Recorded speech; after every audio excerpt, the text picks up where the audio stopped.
Hello everyone, আসসালামু আলাইকুম। আজকে আমি মাত্র এই ৫ টা কালার দিয়ে কিভাবে পেইন্টিং করব সেটাই তোমাদের সাথে শেয়ার করব। তো প্রথমে আমি উপর দিকে ডিপ ব্লু কালার এপ্লাই করব এবং যত নিচের দিকে আসবো তত লাইট কালার এপ্লাই করব।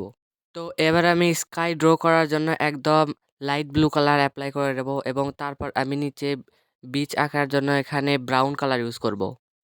তো এরপরে আমি হোয়াইট কালার ব্যবহার করে কয়েকটি মেঘ এঁকে নেব। তারপরে আমি আবারও হোয়াইট কালার ব্যবহার করে নিচে সমুদ্রে কিছু ঢেউ এঁকে নেব। তো ঢেউ আঁকার পরে আমার মনে হচ্ছিল যে পানি থেকে ধোঁয়া উঠতেছে।